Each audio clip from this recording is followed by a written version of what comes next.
Welcome back sa aking channel, GTR Math Tutorial. So for today's video, we will discuss last number na tayo ng 50 item Civil Service Exam Reviewer in Mathematics. So ang link po nitong Google Form ay makikita nyo sa description, pati po ang link ng aking FB group kung saan makikita nyo ito, itong Google Form na to. So ito po ang aking FB group. Okay, so FB group ay... Ito, Civil Service Exam /Let Review for Mathematics. So dito nyo po makikita sa discussion yan. Pag inopen nyo yung, kinlik nyo yung link sa description, lalabas na yan. Dito po sa featured, nakapin lang po yan. So may iba pa po tayong mga Google Form dito, tsaka reviewer. Ito, merong pang let, tsaka pang Civil Service. Puro math lang po ito. So ito pa yung isang 50 item natin. May 30 items tayo dyan. Ayan, 50 items. So karaniwan kasi 50 items ang Civil Service. So ito po yung link niyan, i-click nyo lang po yan. Okay? Or yung link sa description. And then sa files po, meron tayong mga free reviewer dito. Join lang po kayo dito sa group ko. Ayan, makikita nyo yung mga free reviewer for Civil Service and LET. Click nyo lang tong tatlong dot.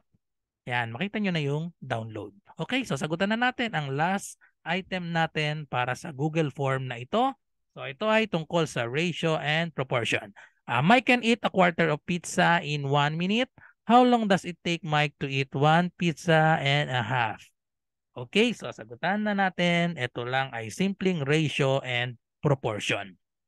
Okay, so Mike can eat a quarter of pizza in 1 minute. Okay, so lagay natin dito yung pizza. And then dito yung minutes. Since minutes naman ang nasa choices natin, di ba? So minutes na lang or time ang ilagay natin. So sabi, Mike can eat a quarter. So pag sinabing quarter, yan ay 1/4. So 1/4 of pizza ang makakain niya in 1 minute. And then how long does it take Mike to eat 1 pizza and a half? So 1 and 1/2, how long? Ilang minutes? Lagyan natin ito ng kahit anong variable na gusto nyo. N na lang ang ilalagay ko. Okay, so pwede nyo i-convert ito sa decimal, pwedeng as fraction. So depende sa inyo kung paano nyo gustong sagutan.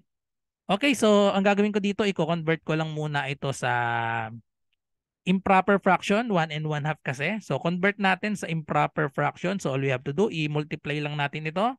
2 times 1, so that is equal to 2. And then i-add natin itong numerator. So 2 plus 1, so that is equal to 3/2. Okay, and then pwede nating gawin ay sa ganitong form, yung 1/4 is to 1 equals, imbis na 1 and 1/2, 3/2 na ang gagamitin natin. 3/2 is to n. Pwedeng ganyan at pwede rin naman na in terms of fraction, 1/4 is to 1, pero parang medyo nakakalito pag ganito kasi magiging complex fraction. Okay? 3/2 is to n. So anyway, parehas din naman yan. I-cross multiply lang naman kasi natin yan. Cross multiply. Okay? So kahit alin dito sa dalawa, kung anong gusto nyong gamitin. So ito, product of means, yung nasa loob, equals product nung labas, extremes. 1/4 times n. So ito na lang gagamitin ko para hindi na complex. So 1/4 n equals 1 times 3/2. So, baliwala yung 1 dahil identity yan. So, 3/2 pa rin ito. And then, just solve for n. So, to solve for n, kailangan mawala yung 1/4. Para mawala si 1/4, syempre, imumultiply natin sa 4. Dahil 4 times 1/4, makakancel na yan, equal na yan sa 1. So, times 4 lang ito.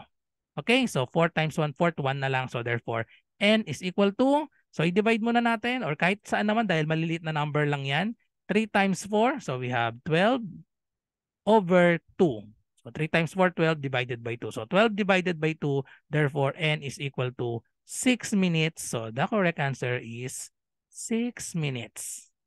Okay, so sana nagustuhan niyo explanation ko at nakatulong sana ang 50 items na reviewer natin para sa numerical reasoning na panood nyo sana simula number 1. Okay, so kung meron kayong math question or gusto nyo lang ng ng mga free reviewer ay punta lang po kayo sa aking FB group. Okay, or kung may math question, i-comment nyo lang dito sa aking channel, pwede rin sa FB group or i-DM nyo ako sa aking messenger, RJ Enseñado. So good luck po sa lahat ng nagre-review. Bye-bye and God bless.